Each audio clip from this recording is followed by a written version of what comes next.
ព្រះអង្គម្ចាស់ច័ន្ទរាជបានធ្វើដំណើរទៅដល់អាស្រមតាឥសីជ័យបារមីតាឥសីកំពុងអង្គុយភីវនា Don't look but bang can da pray I can bang Arab nap ka no ro yet come slap die yet throw that the yup ka no hug cut be ba shall to ya ready to say slap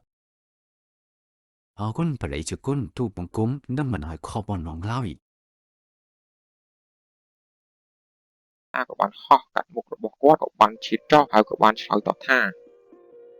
អាយ៉ាអ្នកណាក៏ហ៊ានដល់ថ្នាក់នេះឯងជាមនុស្សធម្មតាឬឯងមិនខ្លាចអញទេឬ អញជាព្រះអង្គម្ចាស់ចាំរីក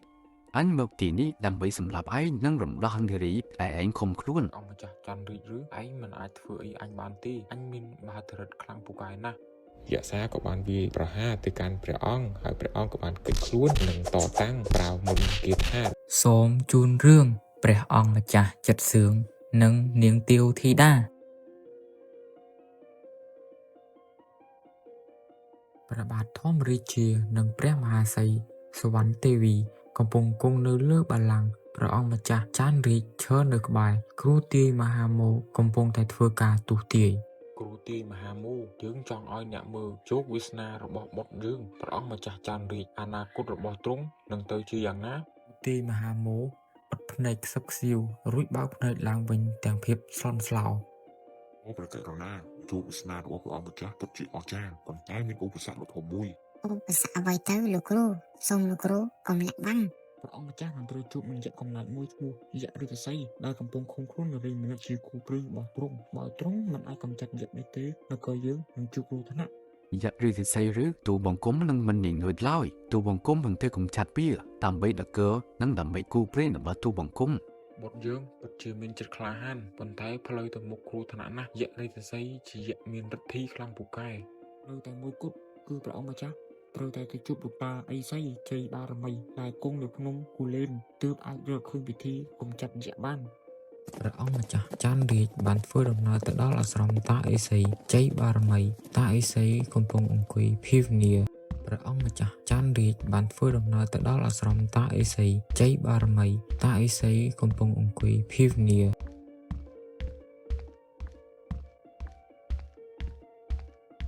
មាសកាបរិយាគុណតាអេសីទូបង្គំឈ្មោះច័ន្ទរាជជាបុត្ររបស់ព្រះបាទធម្មរាជាទូបង្គំមានរឿងចង់ជម្រាបសួរលោកតា ពេលនោះដែរលោកតាអេសីបារមីក៏បានបើកព្រះនេត្រញញឹមដាក់ទៅកាន់ព្រះបាទច័ន្ទរាជ dan hyper amacha net ban mufti ni damai samuna kum chat yari to say nam dam boy from la ku print about net mente ព្រះដៃជាគុណពិតជាបានជ្រាបមែនសូមមេត្តាប្រោកទានមុនអាគមរទូបង្គំផង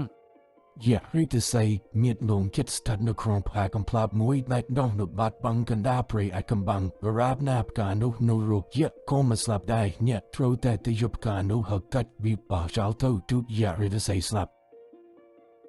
អរគុណបរិយាគុណទូបង្គំនឹងមិនឲ្យខកបំណងឡើយ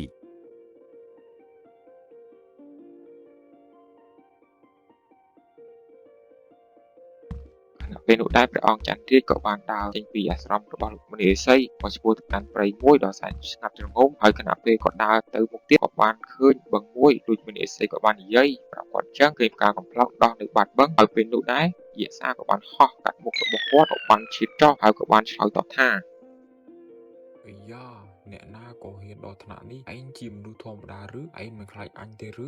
អញជាព្រះអង្គម្ចាស់ចាំរីកអញមកទីនេះដើម្បីសម្លាប់ឯងនិងរំដោះនារីដែលឯងខំខ្លួន អង្គម្ចាស់ច័ន្ទរាជឬឯងមិនអាចធ្វើអីអញបានទេអញមានមហិទ្ធិឫទ្ធិខ្លាំងពូកែណាស់យក្សាក៏បានវាយប្រហារទៅកាន់ព្រះអង្គហើយព្រះអង្គក៏បានកិច្ចខ្លួននិងតតាំងប្រើមុនគាថាដែលឥសីបានបង្រៀនពេលនោះដែរកំពុងតែប្រយុទ្ធគ្នាព្រះអង្គម្ចាស់ក៏បានលឹបទឹកទៅក្នុងបឹងហើយក៏បានកាច់ផ្កាកំប្លោកចោលហើយយក្សានោះក៏បានដួលសន្លប់ក៏បានរលាយសូន្យបាត់ទៅ អើយហ្វងចាប់នេះបានហើយ ព្រះអង្គម្ចាស់បានដើរចូលទៅក្នុងគូហាដែលយក្សធ្លាប់រស់នៅហើយឃើញនារីម្នាក់កំពុងអង្គុយយំ នាងកុំភ័យអីយៈបានស្លាប់បាត់ទៅហើយតើនាងឈ្មោះអ្វី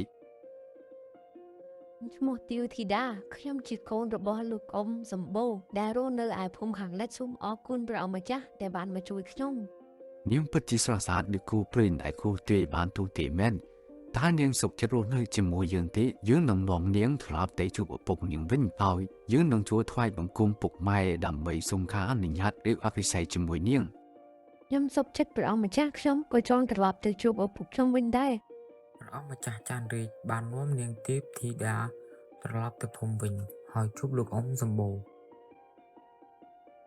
លុះដល់ព្រឹកឡើងអ៊ំសម្បូរគ្រាន់តែឮដំណឹងថាកូនស្រីនៅរស់អ៊ំសម្បូរក៏បានរំភើបពេកក្រៃហើយក៏បានដើរទៅវិញទៅមកដើម្បីរង់ចាំកូនព្រះអង្គច័ន្ទរាជបាននាំនាងធីតាត្រឡប់មកភូមិវិញហើយក៏បានជួបលោកអ៊ំសម្បូរវិញ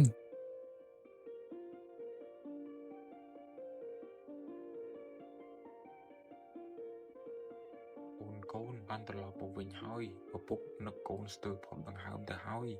ពួកខ្ញុំនៅរស់ទេព្រះអង្គម្ចាស់ចានរាជបានជួយសង្គ្រោះខ្ញុំ ជំរាបសួរលោកអ៊ំ